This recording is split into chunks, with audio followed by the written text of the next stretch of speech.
What's up with Eastern Tech? I can't even go there. Why I not? need to get my magnet thing. Yo, who? I needed a magnet thing to get inside. The look.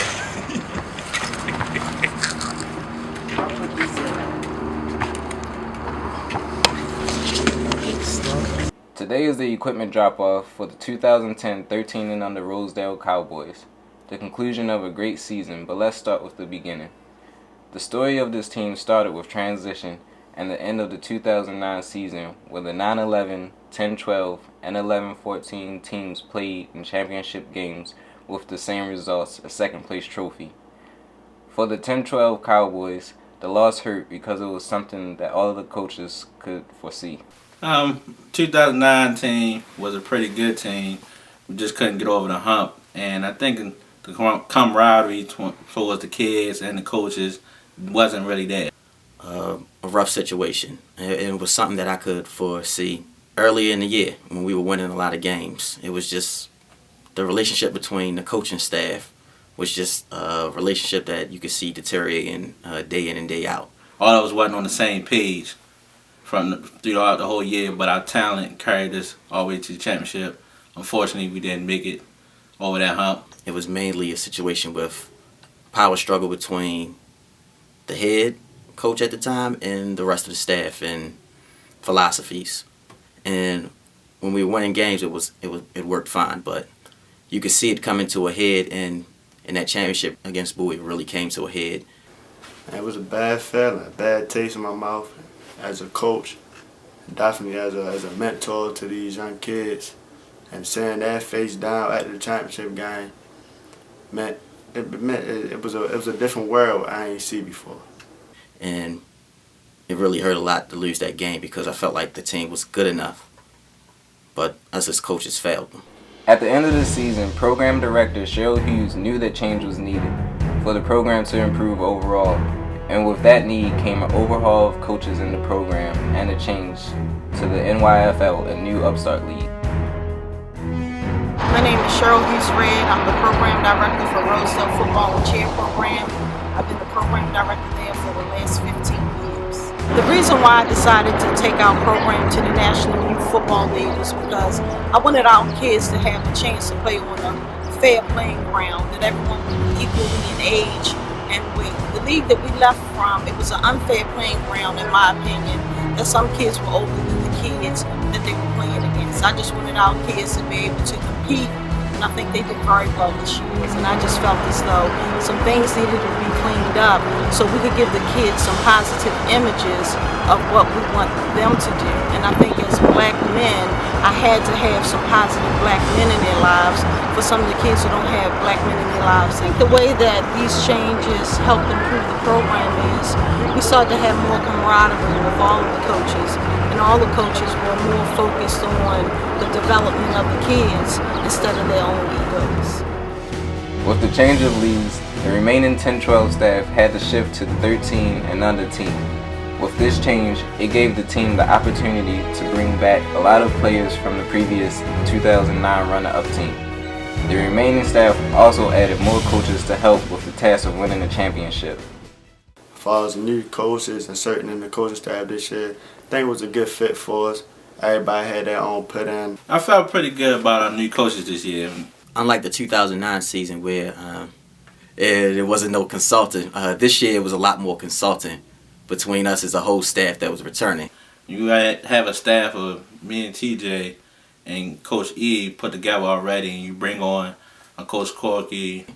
And Coach Corky, I knew off jump, was a great addition. Seeing that, we learned under him as kids. Me and Coach Johnny did, and Coach A. Coach Forbes, Coach John. And John don't know this, but I was a little skeptical because the 9/11 staff was a interesting staff, I'll say. So I didn't know what attitude John would be bringing in, but he definitely worked out for the best bringing him in. And Coach Ronnie, bringing a lot of experience, a lot of energy, and everybody on the same page, on the same goal, want the same thing, and everybody wants to learn from each other. So it was a big additions. I had coached with some of the coaches before when I was doing community service hours, and it was a good feeling for them to come back. I originally started coaching Rosedale in '03, and I coached through '07. And I took some time off, and I kind of just wanted to get back and get my feet wet. I didn't really want to come in with too much responsibility, but just coming in with the positions that I've played and try to add as much to the team as I could from more of a inspirational standpoint. Well, when I got to the 1300 staff, all the coaches working hard at what their craft is, and all the coaches was on one page from the beginning to the end. So, you know, of course we had stuff we all talked about or whatever, but it wasn't never like no big deal. Whatever we said go, we did it as one, and that made it better for the kids when we showed them how to do things on the field. So that was the easy part.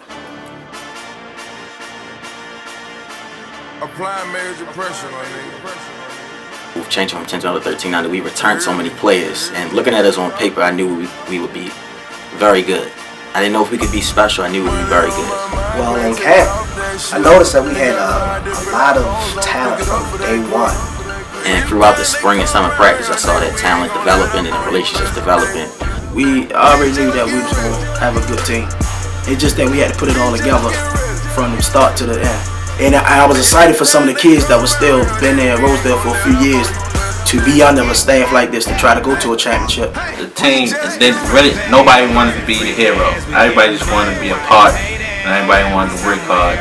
They got along with each other, we got along with them. It wasn't a big issue with attitudes or anything like that. From my first impression of the team, I think we had a pretty solid group of young men. And you don't get that right setting with a team, especially in the spring and summertime.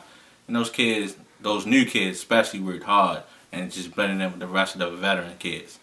So it's an excellent summer-spring practice. Coming out of the spring and summer practices, the coaches and team were feeling somewhat confident, but they would take a hit when two of the anchors and leaders on the line, Montre McKnight and Victor Banks, had to move to the older team because of weight issues. The loss of those two hurt, but the team was still beaming with talent, and the only glaring position of question was the quarterback spot. The quarterback situation there was very murky. That was the only position that we didn't have a clue about. You had different kids come in from different organizations, said they want to be part of our one team, one family, and then they disappeared on us. So one was very talented. We thought he would be the man, Moody. We thought he would be the man, but he ended up going back to his old program.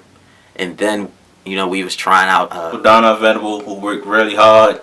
He never played the position before in his life, worked really hard at it. And we didn't know if we was going to have Taz or not. You know, Tad had to take care of school first. And then we ended up with Keon, who stepped up and said he really wanted to do it. He really been wanting to do it. He wanted a shot at it. Coaches was not really feeling it. They wanted them to play something differently. And the one I rallied against not being our quarterback because he was just such a great prospect at wide receiver. When the quarterback situation got situated, all the time I wanted Keon to be at the quarterback because I was like, well, we might as well have one of the best athletes on the team at quarterback. But it was going to take away from our other part of the team, but he a quarterback. And, yeah, we was pushing it. Well, I was pushing it. We had a lot of meetings, long meetings about it. And, hey, that was the right choice. That's what I mean by, you know, us coming together as a staff as that's our quarterback. And that was the right choice we made, and we rolled with it. Keon Rodgers came into the year as the team's wild card, arguably the best all-around athlete. He became the man, changing from Silky 6, the wide receiver, to number 4, the quarterback. I heard he was Silky 6, but he changed his name to Floating 4. I think he's a phenomenal talent. I think the guy has great upside, and he's very, very coachable. And you love that in a kid with that type of talent because a lot of kids have egos when they're that good, that young. Coach Jordan, everybody, when he would make a play, they always would look at me during the summer. Coach E, everybody's looking at me during the summer like, this is our man.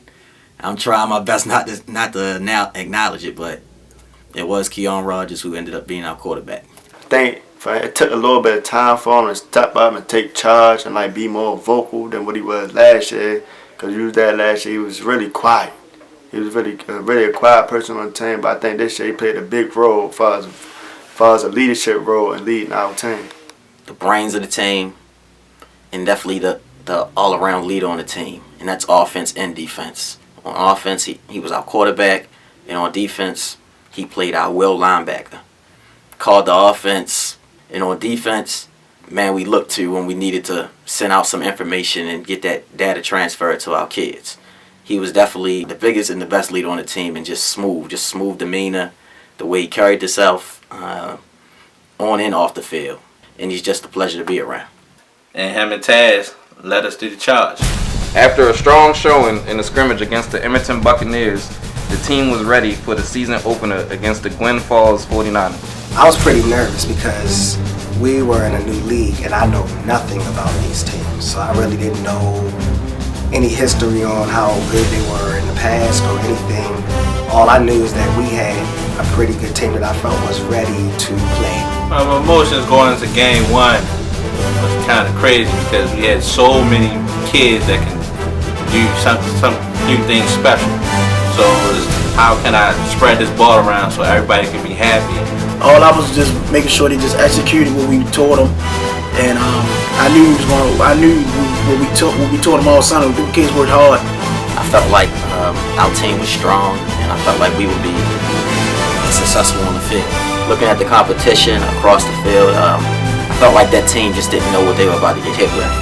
The game ended up being very interesting because it's like the shortest football game I've ever coached or played or been a part of. You know, we ran 9 offensive plays, had 28 points, and I believe they only had 1 first down. So I don't know how we only ran 9 offensive plays. We had 1 series per quarter. And on each one of those series, we scored a touchdown. First drive was 2 plays. Second drive was 5 plays or 6 plays because of the silver offense. You know, they take a few extra plays to score. And the other 2 drives were 2 one-play drives. So the game was taken out of our hands by referees, but the kids had fun. Different kids scored. So it was a pretty good game, but it was real tough. We got a lot of big dogs that can take to the house.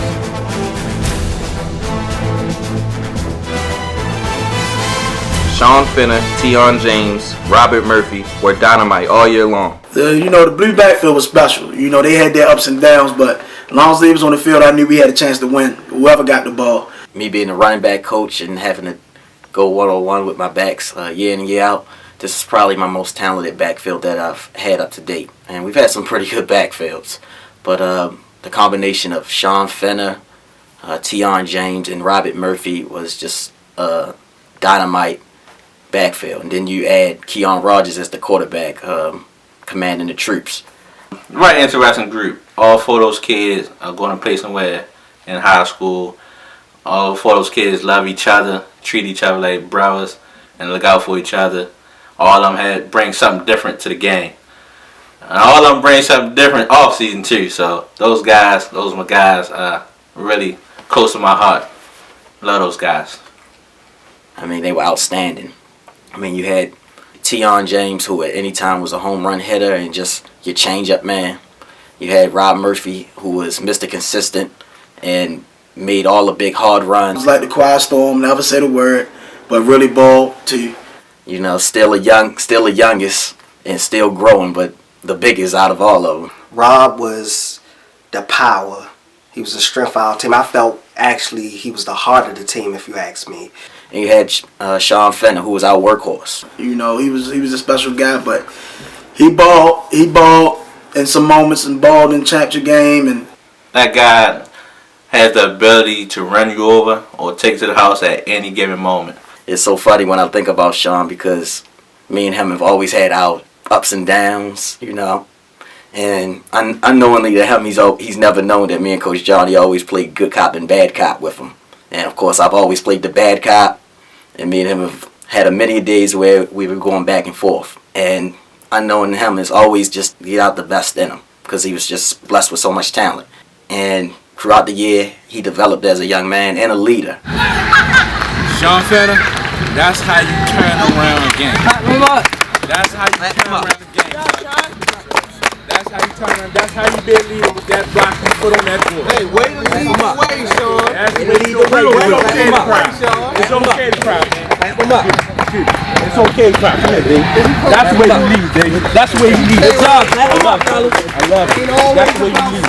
It wasn't always like that. You know what I'm talking about. You can go back to 2009, 2008, fumbleitis.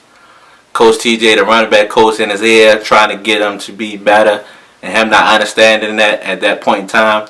To this year, where all of it came together. He came in as a different person in the summer, and it led on all throughout the season, and he helped lead us.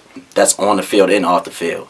You know, he made some runs this year that, you know, basically could make your jaw drop. So he was definitely the man for the team and the big playmaker. And then just to have that combination of just not one back, just to have a Tione James. Tione was a very interesting character. Tione was probably the funniest on our team, actually. One of the jokesters on our team. I don't even know what that noise that y'all make. But definitely the goofball of the team, and just to keep the one that kept the energy going and just brought a swagger with him that encouraged the team and made the team know that we were a great team. The kid is an all-around player. He can play basketball, football, baseball, anything we did with ball, Tione can do it. But also, he's just as good in school. Tione has a ridiculous vision. He can cut on a dime. He can take it to the house at any given moment. Also, the kid is very special. He's a very special kid, well put together. Got a good background with his brother and his mother. Very good kid. I can't say too much more about my Bluebacks, but they were just great. And just to have 3 different personalities come together in that manner was unbelievable. They ain't never been running backfield like that ever. They were special. And go along with the quarterback. And that made it dynamic.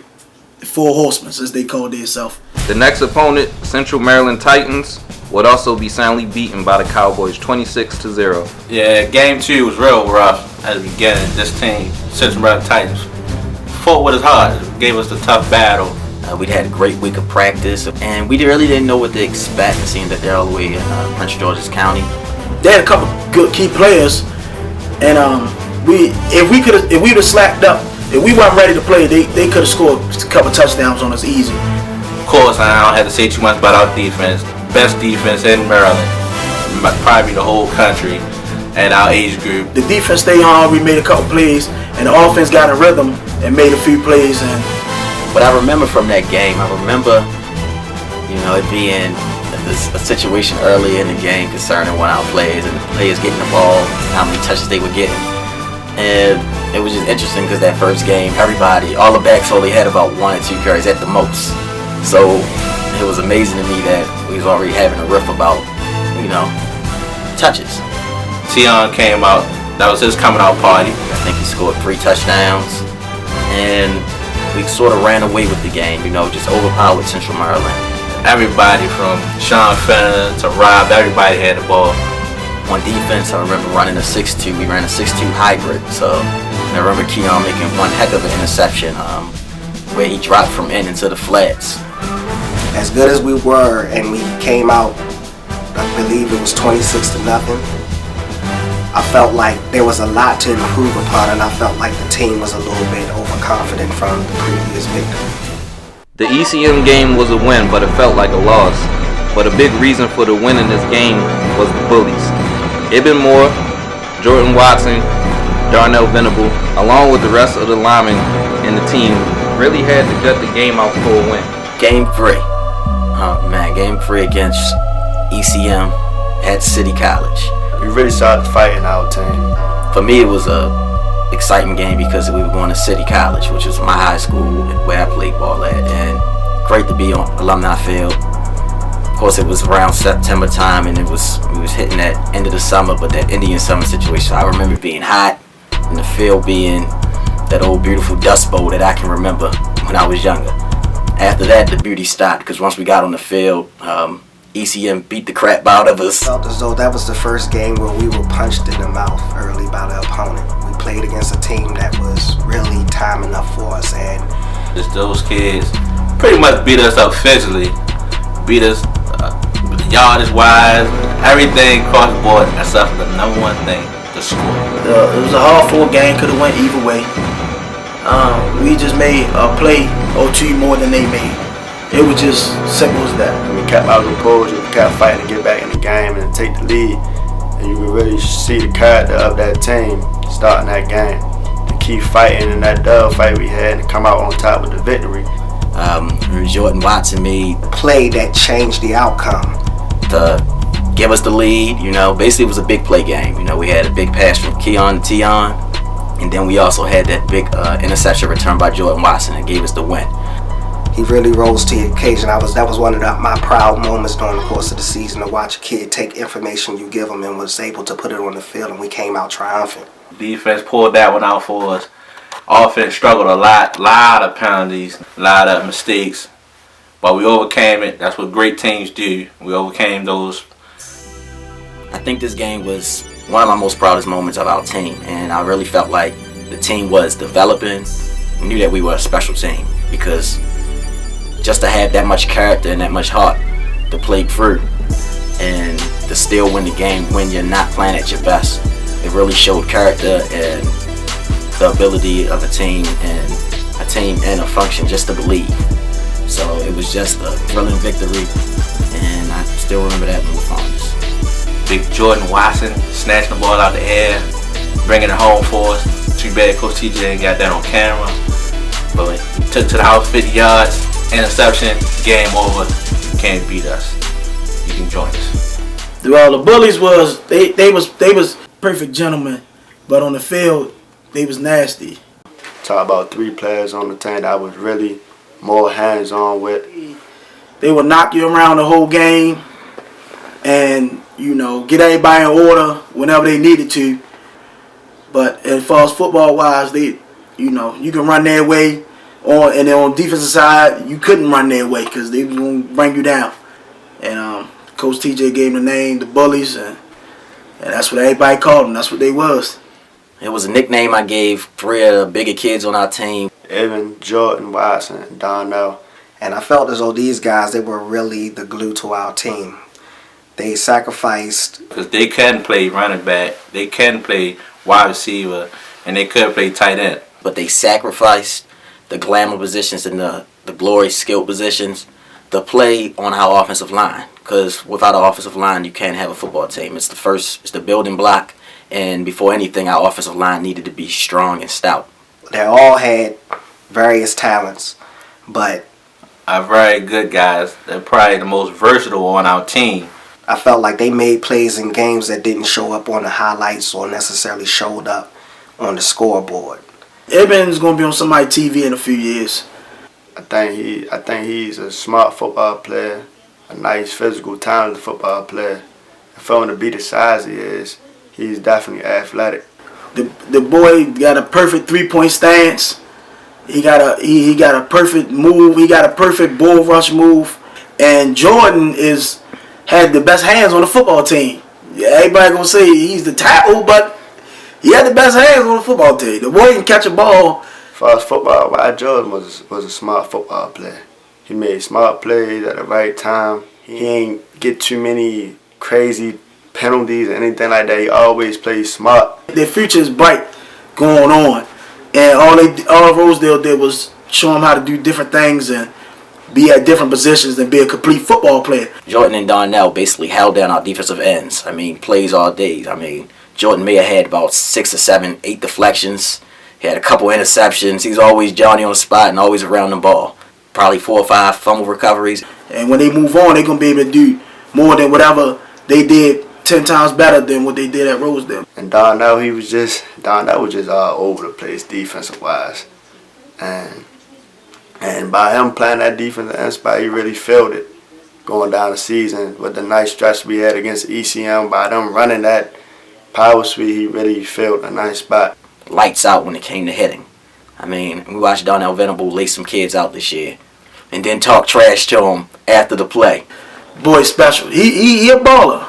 He ain't going to complain about nothing. He ain't going to never be hurt. So he can take his talents to high school because the coach going to see that he a hard worker. You ain't going to have no complaint out of him. He gonna run his sprints out 100 miles an hour. And you know, actually Donnell almost became our quarterback in the beginning of the summertime. But that's another story. But he gonna be alright. He gonna be alright. He just worked too hard not to be okay. You know what I mean? He another one. He might can run the ball, he might can Play outside linebacker. He can do a little bit of everything on the next level. On any other team, they probably would have started at anywhere else they wanted to play. But they sacrificed. They knew what team, one family meant, what our goal was, pretty much the heartbeat of our team. We probably won 2 or 3 games if they wasn't with us. But by them being with us, we won a lot more games. Those kids, man, I love them too. Those my guys. Never complained, never whined. Came to practice, did their job, and beat up on people. Being bullies. Beat up on people all day long. Including you running backs. Beat up on y'all all day long. Y'all deserve them steak dinners. Jordan? Yeah, Ben? Y'all know what time it is.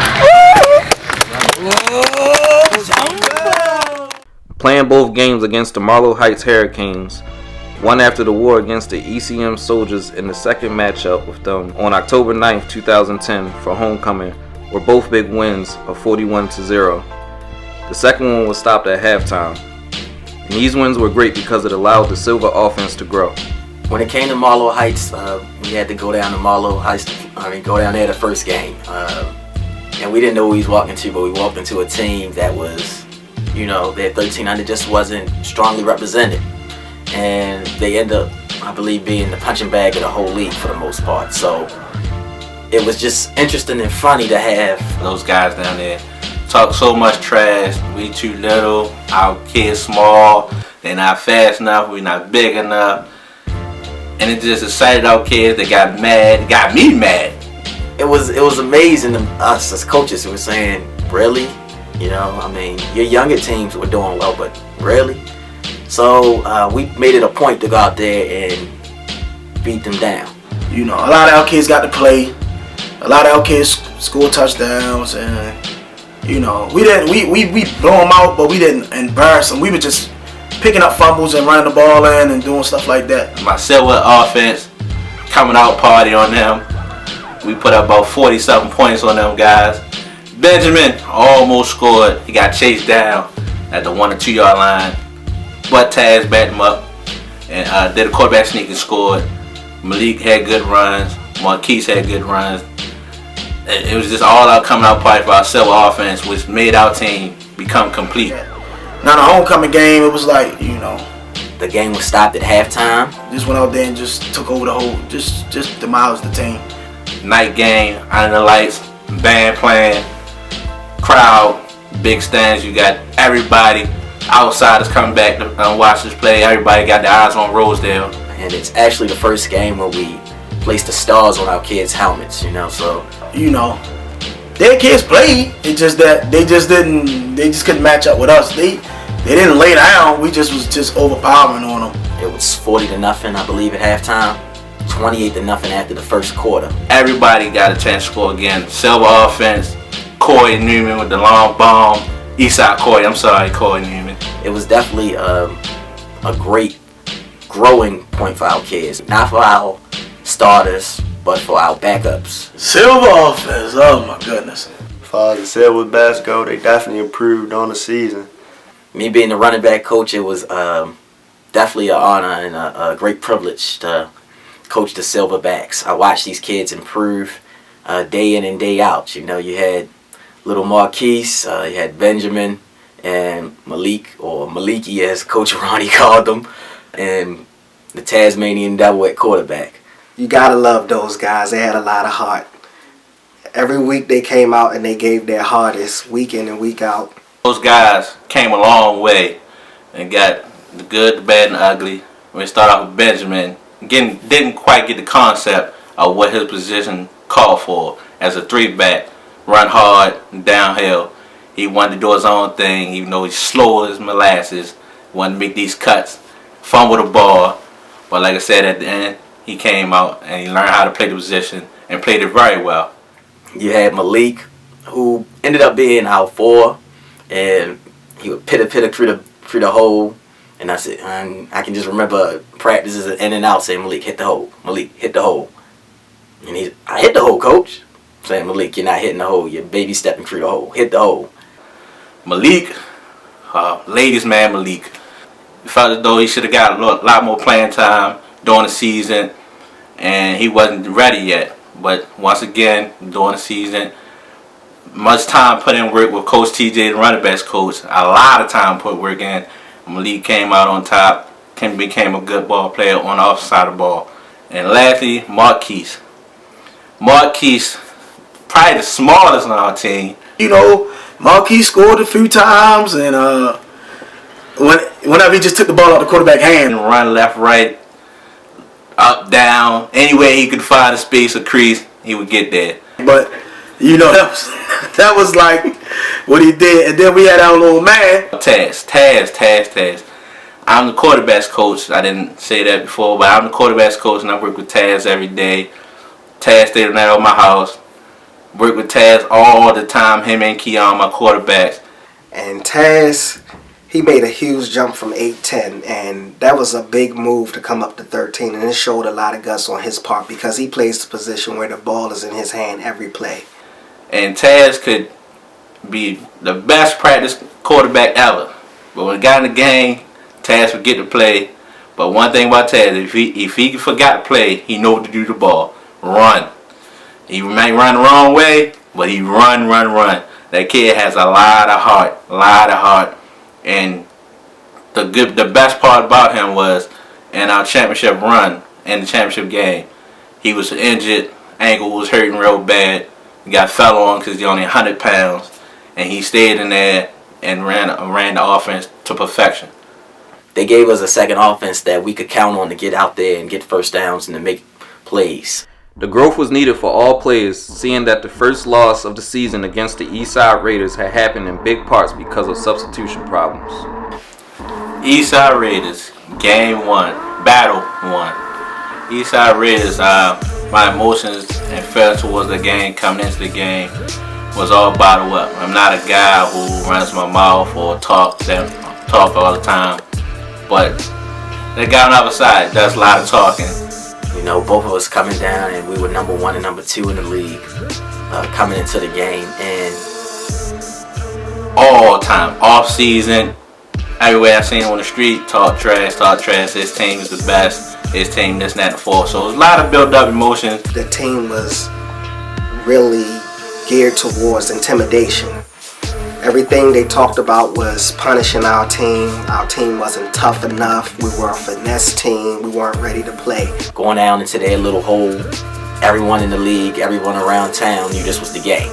We came out with the most energy in the world first half. Got up on them, played hard the whole first half. And then everything just fell apart there. I don't know what happened. We was fighting the refs. As far as not knowing what they calling, the field. The field was messed up from the beginning. Things was crazy on the sideline as far as the players getting their plays, and we had to play kids in positions that they were not used to because they had not gotten their correct amount of plays, you know, throughout the whole game. So they were forced to go in their positions they didn't actually play. The situation, what we did as coaches was our fault. You know, we didn't do what we was planned out to do, get some of the kids in, subbing them in, and Eastside took advantage of that. The calls at the end of the game, we went down and we scored. The ref called the touchdown. Our ref called it incomplete. The last play of the game. I rushed on the field, lost my emotions. Wanted to ask the ref why they called that. Got out of hand. The melee was more of a bad play by the bad call by the referee that turned into a bad situation with the coaches getting into it with the other coaches and stuff like that. But it wasn't, we didn't put ourselves in that situation. We wouldn't have to worry about the referee making that call. It was one of them type of games, like, they ain't like us, we ain't like them. Start of a war. Good in good sense. Don't take this the wrong way, in a good sense. Two good teams playing, but they came out on top. They had more points than us did, so there's no excuses. After the Eastside game, the season didn't get any easier, but the Cowboys bounced back with a solid victory against the ECM Soldiers. Go to it. Go. See how low he is? Go. That's the 4-point stance is meant for, to keep y'all low and y'all pad level right here. Go. One hole. Go. Go.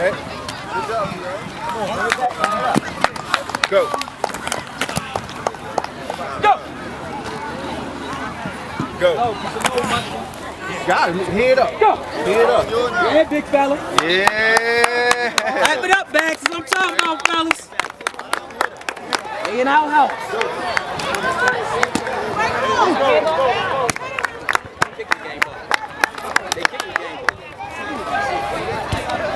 Everybody good on this? Hey, Rob. That's what I want you to do. Hey, any of my running backs, any of y'all got questions concerning that wishbone open? You're good. You all right with your plays? Go ahead. That's called double swing pass. If you hear wishbone open, double swing pass, get in the swing. Make sure you open so you can see what's confronting you. Don't be flat. You the one. That's what we worked on up top. Do it that way. Don't change and revert. Following that Eastside game, we had ECM, and definitely had to recover because ECM was coming. This was a team, the ECM Soldiers, that basically earlier when we played them had beat us on the field, except for everywhere except for the scoreboard. Big plays got us to win. So, and like I said before, ECM really thought they can beat us. So the game was intense from first quarter to fourth quarter. Another dogfight game. And in that game, we had some players step up and make plays for us. Sean Fenner had one of the best runs I've seen in a long time. Started on one side, caught across field, and actually made it into the touchdown this time. Special teams really played a great part in the game. We had about two or so onside kicks that we recovered. It was something that Coach Corky and Coach E had been working on with special teams, and Darnell Venable was just an ace kicking the ball and making that ball bounce off that turf. It was definitely an advantage for us playing on our field and knowing how the ball bounces off of that turf.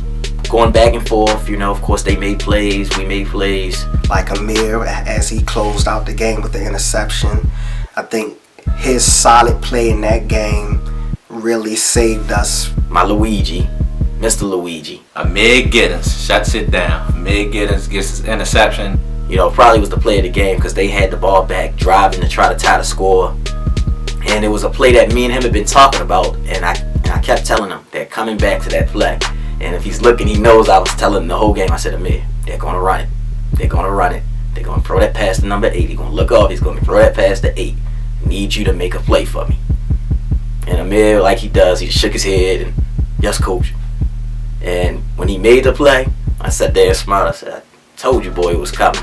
And it was just one heck of an interception, and it basically shut the door on ECM.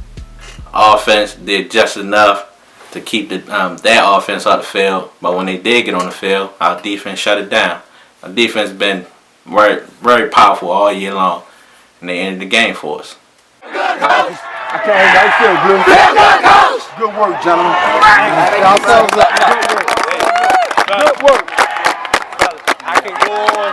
Listen. I can go on for days about who made good plays and who did what. Silver offense. Yeah, I was just picking my Silver offense. Good job. Silver offense. That's our best game of the season. It's a quality concept. I'm so proud of you. I'm so proud of you. Jump for joy inside. But I want to finish off in the first good time. I'm in college play. That's how you shut down. That's how you shut down.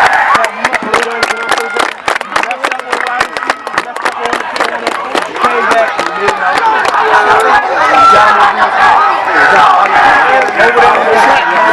John, go ahead and say something, John. A hell of a way to trust your speed. Trust your speed. You took it around that corner and you got it. And you ever coach you I got anything? I don't have too much for him. I just gonna say come ready to work Monday. They say, when the zero's on the clock, the game over. So don't matter if you win by 1, 2, or 3. A W is a W. So we got up out of there, beat them twice during the year. Didn't have to play them again. It is what it is. They could say they felt they could beat us, but they never did. Amir Giddens / Prime Time. We called him, Coach TJ's son. We called him Prime Time. That kid, we've been looking for you for 2 years, and we finally caught up to you this year, 2010. Amir Gittens was a player that we had seen a couple years ago with a younger team, and he ended up not playing football. I remember getting to know him at spring camp when he was younger, and just talking to him and saying to myself, "Kid's raw, but he's an athlete." Past 2 years, been trying to find you, Mr. Basketball. Him being a basketball player, and that's all he's ever been. He was hesitant.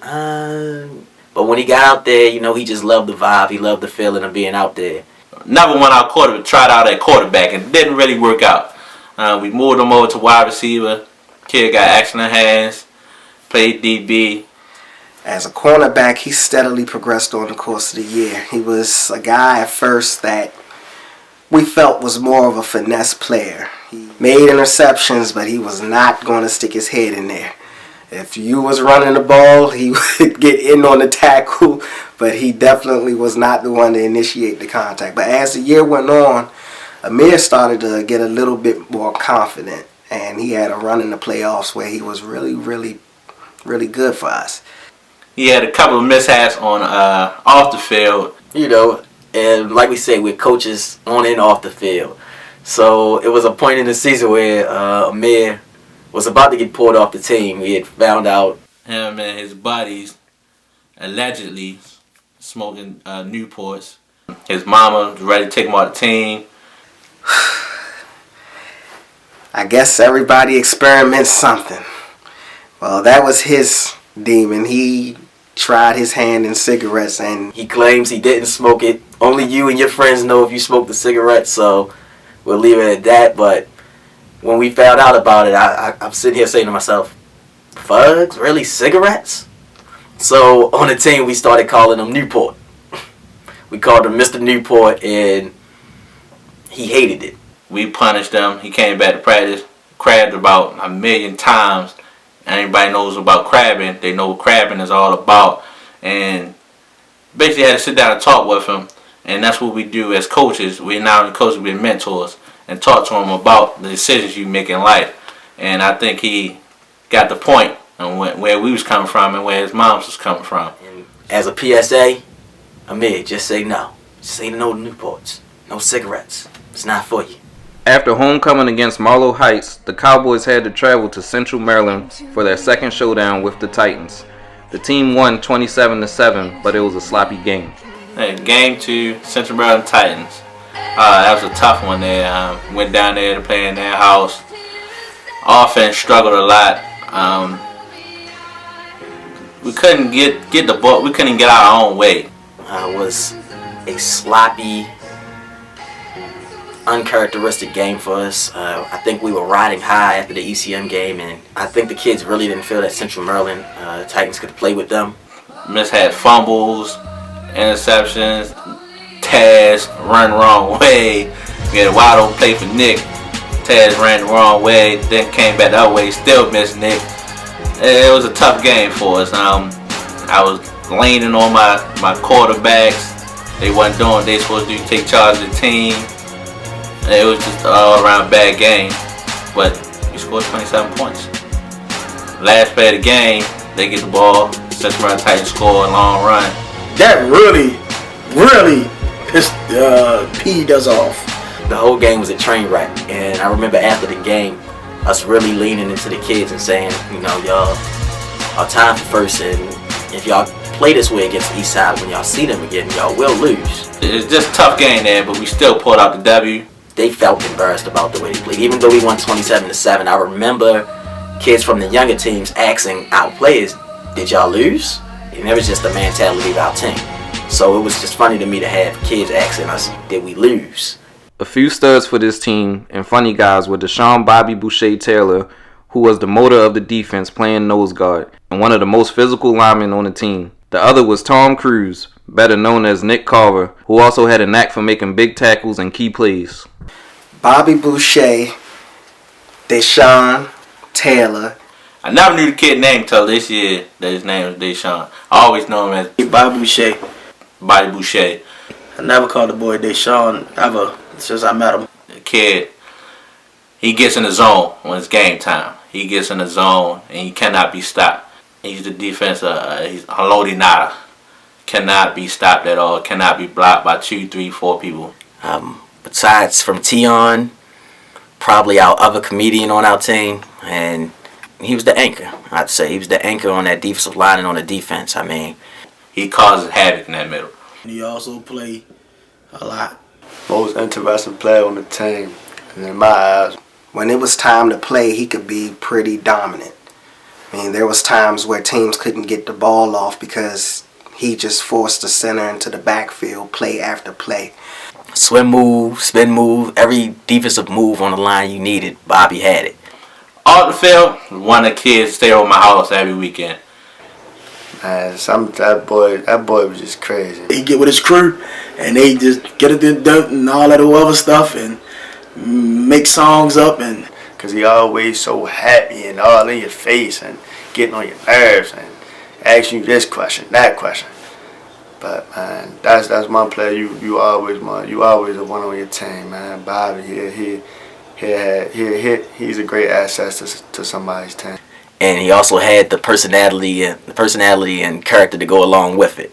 I mean, the kid was just a riot. Bobby, get away from me. I can still hear Coach Corky saying, Bobby, get out my face, Bobby. Bobby, scram. You know. Hey, Coach DJ, and everything else that goes along with Bobby Boucher, you know.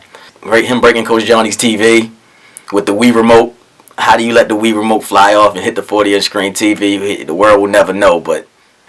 You know, all you guys seen that commercial about throwing the Wii controller and it hit my TV and broke my TV. We kept it a secret from your mother because I love you to death, boy. You know your mama would have killed you. She don't play no games. But other than that, Bobby Boucher, he's definitely a good kid. Very good kid. School-wise, all of the above. Well-mannered. Still broke my TV. Still upset about that one. Nah, just kidding. But definitely a good kid. But he did break my TV. Ooh, nah, who broke the game? Oh, man.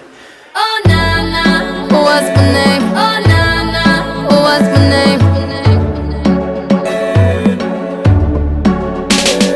Oh, nah, what's my name? Oh, nah, what's my name? Oh, nah, what's my name? They always over the coach house. Coach Johnny, always the head coach. All of them over there having fun, doing whatever they do.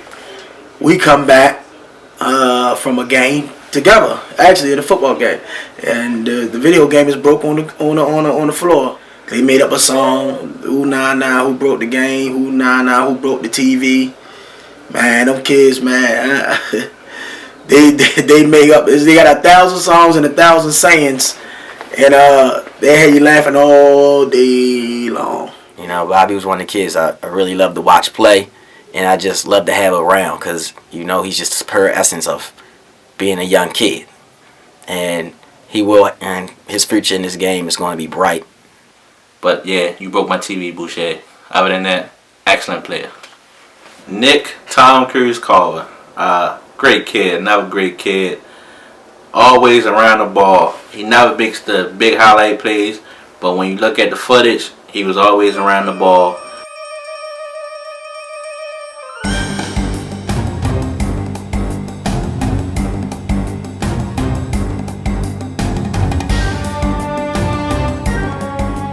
Well, you can put him at tackle, tight end, wide receiver, blue offense, silver offense. He played all over the field. He always seemed to do what you told him to do in crucial moments. He was pretty steady and pretty reliable when you needed him to make a play. He's a great football player, smart young man. He's definitely fundamentally sound. And not to mention the love for his family. They always brought the best snacks. We never had fruit cups for kids after the game. Never seen that before until he said fruit cups for treats for after the game. Granola bars, homemade. Ooh, I mean, who makes homemade granola bars? I mean, homemade granola bars. Chocolate chip cookies. Man, if you was a scrub, I love you anyway just because of the food that your family used to bring to us after the games. His family played a big part in our success this year. Bobby's intensity will be needed after the Titans win. The Cowboys now stood 7-1, and the second game with the Eastside Raiders was here. With the motivation of facing the only team that had beaten them, and powered by the word respect, a dominating performance was what the coaches were looking for, and Tione James will provide that, powering the team to a 25-0 win. Second Eastside game, Battle 2. Battle 2 versus Eastside. I called for that week, all week of practice, the word respect. That was our key word for that whole week. We knew it was gonna be tough, and they ain't respect us because they won it the year before, whatever. But we stressed the word respect throughout the week because this was a team that had beaten us early in the year because of our own errors, not because of them being better than us, but because of our own errors. And we knew it was a team that flat out wasn't better than us. Well, we wanted our team to understand that they weren't going to give us anything. What's amazing is we didn't even get a home game with this team. We had to go back into their little hole up there on Perrin Parkway. And that we needed to give our best effort from the beginning whistles to the end of the game. And I don't know if they had a bitter taste in their mouth from that game, but when we played them, we punched them in the mouth, and we pretty much set the tone from the very beginning. Our team had been prepped for this game all week. We still remembered what they did on our homecoming when they came to the field, and they were swinging their tails around in their rags, claiming that they were the best team in the league. Honestly, I knew we was going to win the second Eastside game. I just didn't know how much we was going to win by. That game very emotional for everybody. Sean Fenner came out and became a complete player. Not only could he run a ball, but he could also block and put one of the best blocks I've seen in a while. And we came out with the W. Defense dominated the whole game. Defense didn't give up a single point. Dominated the whole game. And then we left there with a sense of respect and accomplished what we came out there to do, to play a good, solid football game and come out on top. And we did all those things, dot our I's, cross our T's, and came out victorious. Hey. That's what happens when you do your job and make plays. Simple as that. Nobody, pound for pound in the league, can deal with it. Nobody can deal with it. Just simple as that. Every play we run, damn near we can score. All we got to do is execute. That's it. Line block, touch the ball, make the blocks we're supposed to make for the running backs, and we do it. Defense, y'all already know the deal. Y'all already know the deal. Hey, come to practice, ready to work Monday. Come to practice, ready to work. Because Gwynn Falls is in for a treat. Ain't no right jumbo back. Let's go. They in for a treat, and the running backs, y'all gonna block just the way they block for y'all today. Y'all better give it back to them just the way. Is that understood? Yes, coach. Other than that, practice Monday. Please bring my jersey so I can get them washed right. Bring it in. Bring it in here. Bring it in.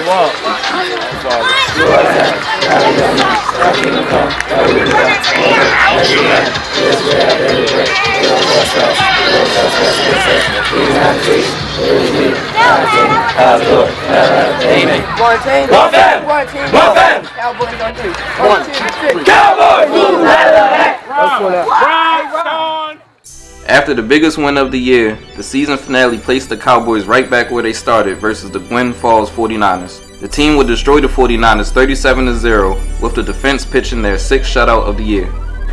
The last 49 games was just dominated by the defense, The offense did what they had to do.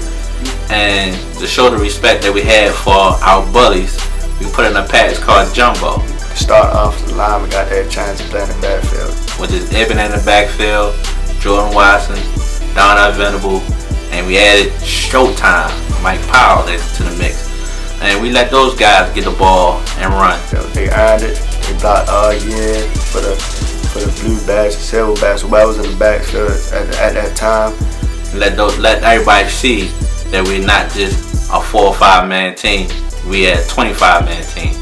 And those guys went on offense, had fun with the ball. Eben ran the ball, Jordan, Donna Venable, Mr. Showtime broke it. And when he got back at tailback, he made a couple big runs. How he didn't score in that second run, I have no clue. I mean, the goal line was right there, and it's just like, Mike, Showtime, why didn't you score? How didn't you score? But, of course, Showtime might have an explanation, but you should have scored, son. Once we got down to the 1, couldn't punch it in front of the inch line. But he still ran the ball hard. Donna Venable ran the ball. Right, Mr. I'm gonna take my time at high school. Did an excellent job running the ball. I didn't even know he can run that well. Actually, he probably could have, like I said, started on any other team in the league. That game, Special teams big again. Tione running back for a touchdown, kickoff on kick return. And like I said, we played all around good game. It was just turning up for the playoffs, getting ready for playoffs, and we just ended it in a good fashion with a W. Put up 37 points.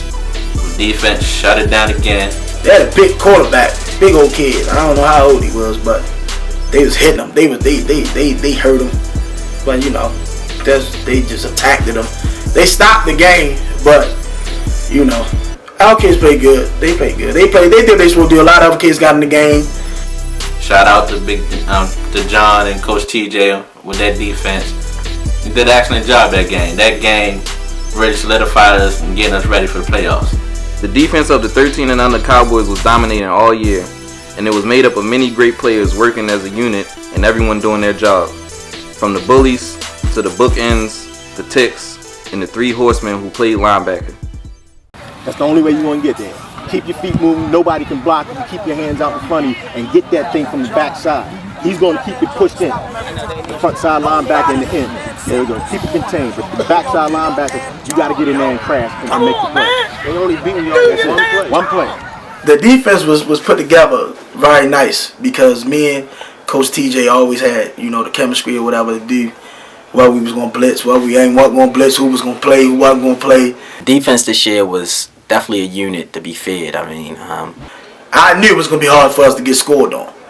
I knew it was going to be hard for somebody to run the ball on us. And 90% of the teams was always trying to run the ball on us. You know, we only gave up one passing touchdown. You got to come up because it makes no sense for you to play 5 yards in the end zone. Whether they get it by an inch or a mile in the end zone, it's points. So you just come up and you hold. They're going to run the play. You got. They're going to run the bubble play. They're going to run that bubble. They're going to run the bubble. So you got. They only allowed 6.3 points a game. And we scored a few times on defense. Everybody did their job. The defense, I ain't never been around no defense like that, you know. Basically, we just dominated everybody. Had 6 shutouts throughout the season. Coach TJ did what he had to do with the defensive backs.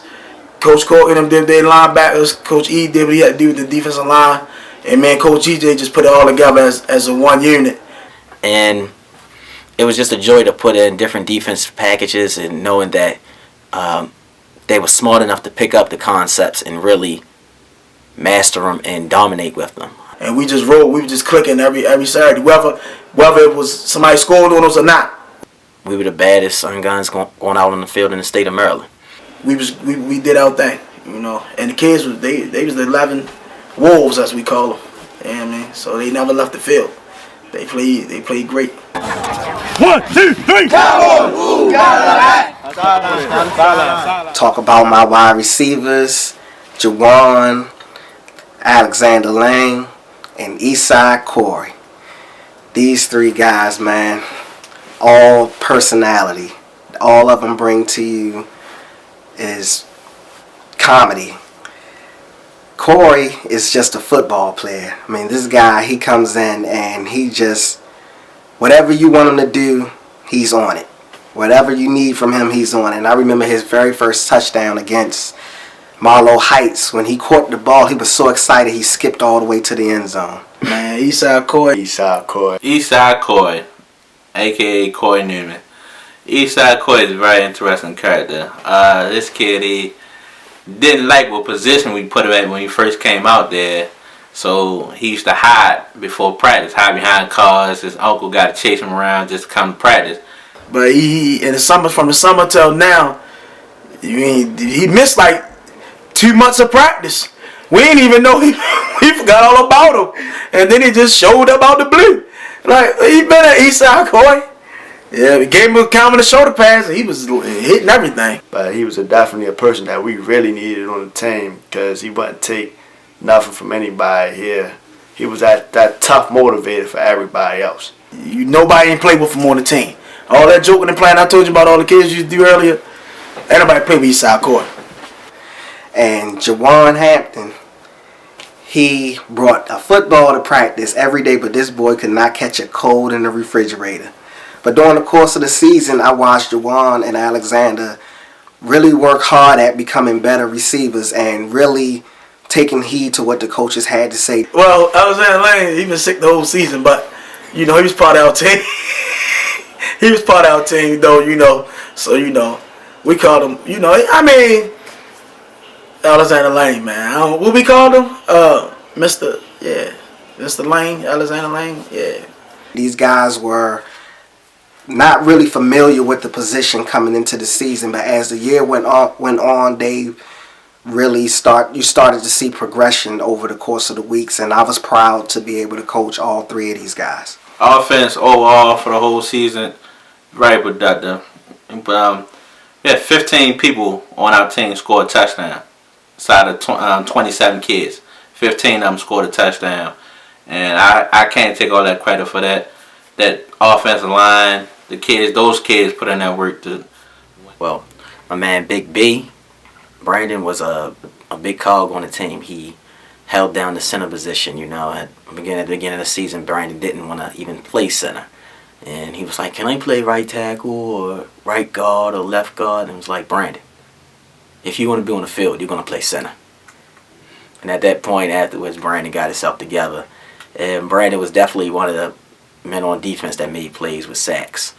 As far as my other offensive linemen go, Jarvis, Jordan Troy, the ones that was on the silver line, and they played a big part in the season as well. As the season kept progressing, they kept getting better. They stayed in the game more, and it was a big due to my blue line about helping them and banging them up in practice and getting them more ready and more tough for the next opponent. As far as my defensive linemen go, Teddy, Francis, y'all played a big part in the season as well. To see Teddy get a couple sacks in that championship game, yeah, that means something to me. Just to see him get a couple sacks. Jarvis Brock, you know, I still remember the letter that Jarvis sent to coaches after we linked on him in a practice. He sent us a letter via Facebook, apologizing about the way he had practiced and apologizing about the way his team had acted, and just informed us that he appreciated everything that his coaching staff did for him, and he knew that his team appreciated it too. And definitely, I know for Coach Johnny, when I talked to him about it, and the other coaches, they definitely felt it and really felt the appreciation from one of the youths on the team. Put the ball in the end zone. Coach TJ calling some of the games. He called some of those plays. It was a total team effort. Once again, one team, one family, how we do things. Total team effort. I give all credit to those guys. They did the crabbing, they did the laps, they did the sprints, and it made us better on the offensive side of the ball. Like I said, we can run no huddle. We run 4 or 5 different formations. The kids picked it up. Everybody got to touch the ball. Everybody got a chance to shine, do that thing. And it showed. It showed that they cared about each other. Everybody blocked. Everybody ran. Everybody caught. Everybody did everything on the field. Total team effort for us offense. Very dynamic offense. Very dynamic. Going into the playoffs, the team and the coaches were walking with the swagger of being the first place seed at 9-1, and having to play the Central Maryland Titans, a team they had already beaten twice, but the team came to play and fought the whole game, while the Cowboys stumbled to an ugly 18-6 win. Semifinals, round 3 with Maryland Titans. I remember the field being ugly. The field we played on was, and I think the grass was more of a yellow complexion. And I felt as though we came out a little flat in that game. We played this team twice, and I think that we were a little bit cocky. And I remember us playing sloppy, and to beat a team 3 times is definitely tough, even if you're better than them. And it seemed like each time we played them, they closed the margin. They came out not scared of us, and they punched back. We hit them, they punched back. When we first got out there, I was just out there like, okay, let's go ahead and get this game over with, and going back home. We'll watch our bigger team play. But when the game started, it was a whole nother ball game. And there was times during the game where it felt like it was actually getting ready to slip into the other direction. And not to mention, we had the field conditions not going in our direction. We didn't have lights. It got dark early, and it really restricted our play calling. And that was a game that you really could lose not being able to be your full self. They came out there to think they was going to win the football game. And I was like, oh man, we getting a ball game. My blue offense was way off. Fumbles, interceptions, run wrong way. I guess a 2-week layoff hurt it or whatever it may be. With those guys, they wasn't on. Maryland Titans came to play. They scored. And finally, halftime, pulled the guys aside, talked to them. Let my coach came back out there second half and put the game away. The score ended up being 18-7, and mistakes were made all over the field for us. I do remember Amir Gittins making a couple big plays, an interception, and then catching a bomb from Keon. So it was like a game. It wasn't so much that we played so sloppy. It was the fact that they played better. Central Maryland played with us, and it's the playoffs, first round, and you got to expect the team that's playing in front of you, they want to win. So playing them, I wasn't so upset. We were just happy with the win and happy to get out of there and move on to our championship game. Going into the championship game, there was a lot of excitement. The Cowboys would have to beat the Eastside Raiders again, the team they had beat down a few weeks earlier, but still the only team to beat them during the year. Championship game. I mean, this is what we practice for from day one in the beginning of camp. You come out and you put all your blood, sweat, and tears into working hard, and the result is being able to compete for a championship. We knew we was going to play them again. I knew what the outcome was going to be. But, I just was ready to get it in and get it over with, because that's what everybody came to see. That's what everybody, all our kids wanted to do. And I was thinking about all the kids that played the other championship games at Rosedale to win one. And as far as our staff and stuff like that, we was all on my page anyway. Our kids just had to execute and just get the W. They made it out of a game, and which made it more interesting towards the end. But our kids wasn't going to let them take that away from us. Like, at one point in time in that game, Coach CJ had to calm me down and not get into a back and forth with words with the other guy on the other side of the field, and just told me to keep my head on straight and coach like I supposed to be doing, coach. Then you had the sidelines, our fans, there was so many fans out there for us, rooting us on, and we had a lot of people out there rooting for us. And also had a lot of people that wanted us to lose, wanted to see us lose. So, Sean made a couple big plays. The defense held it down. We got up 18-0. We had to hold on for the victory, 18-14. We was in good rhythm, but it was a football game, so anything can happen. Till it's over. Sean Fenner, big. That's probably the best game he's ever played in his life, his young career. Offense, defense, special teams. Kid played his heart out. Keon Rodgers with his cramps. He on the sideline hurting with cramps. Going back in the game plan. Tione, Rob making a big mistake and bouncing back. Total team effort. And I put out those statements out there because those guys were struggling, but our other 20 guys came in and stepped in and pitched in for that W. See them kids bullet through and see the big smile on their face and saying them dump all them other coaches, even me. It felt good to see them happy because it's all about the kids, and to see certain players step up and pick that team on that back and doing things we told them all year round to do. And see them do that last game and got away with the victory. That really meant a lot, and you could just see that they really wanted it. And last year, they really wanted it.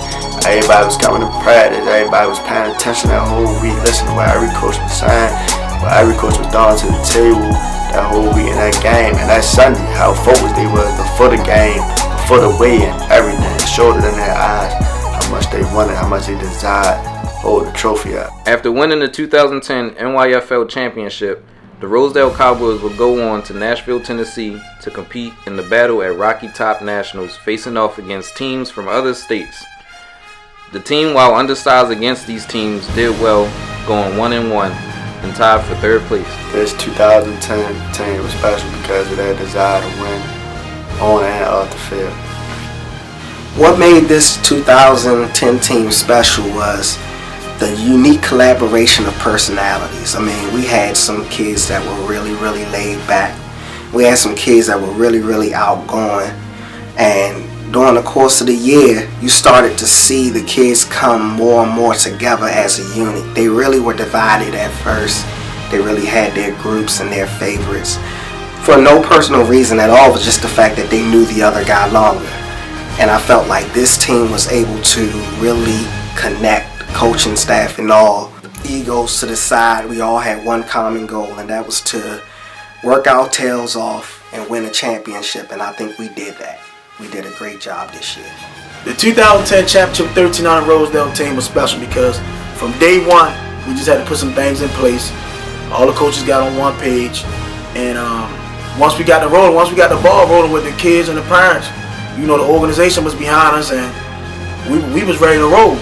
You know what I mean? Even if we'd have lost, we still would have been prepared to win the game. You know what I mean? So that's what made us special, and we ready to roll again. Do it again next year. Get ready to do the one team, one family thing. Get back out there, get out, grind on, get these kids right on and off the field, classroom. This team was special because of all the hard work and effort that these kids put in. It's amazing to bring together a bunch of kids and throughout the personalities of their coaching staff, these different personalities, show them about being men and how they should respond as young men. On and off the field, the team definitely developed. There was no weak links in this team, and that's what made this team great. From the best player to the worst player, everybody was a contributor, and they all had coaches that they could pull from and learn from as men. This 2010 was very special. I had teams in the past before, 4 teams before this one, but this team, I had my favorites on those teams, but this team, I had all of them was my favorite. All of them was close to me. All of them came to work hard every single day in practice when they didn't really want to practice. Coaches leaning on them, trying to make them better, and they stuck it through. The 6, 7 kids staying out of my house every weekend from Friday to Sunday, to me going to schools to talk to principals and teachers about kids' behavior and schoolwork. We've been through a lot. Putting 8, 9 kids in my truck, driving the practice, driving the games, spending money at Golden Corral every weekend for these kids, and taking them to McDonald's, taking them out to eat, doing a lot of things with these guys off the field because I love them so much, and we had so much fun together. Until this day, they still call me and we still talk, and it's all part of this 2010 team, this special team, and nobody can take that away from us. You guys set the standards at Rosedale, and now everybody else has to look up to those standards and try to meet those standards. Very special team. Love you guys. One team, one family. And Cowboys for life. We out. Say no. The 2010 13-0 Rosedale Cowboys finished 12-2 overall, were the NYFL state champs, ranked as the second best 11-13 team in the state, and finished 3rd in the national tournament, and they did it all together. One team, one family.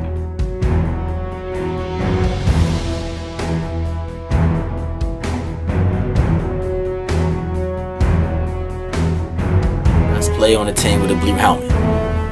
No, everybody's going to say E.T. A lot of people saying Eric Thompson, you know, but in my opinion, gotta give it to Big Francis. Boy lost 25 pounds in 2 weeks to play with us. Last player of the team with a blue helmet, I would have to say is Eric Thompson. If you guys not familiar, the kid was with us for a while during the season. He got in trouble in school, so his parents knew what they had to do. Take him on the team and get his study together.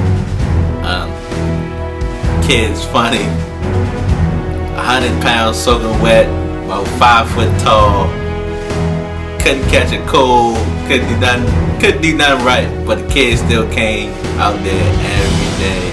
E.T. our mascot, Eric Thomas. He was the man.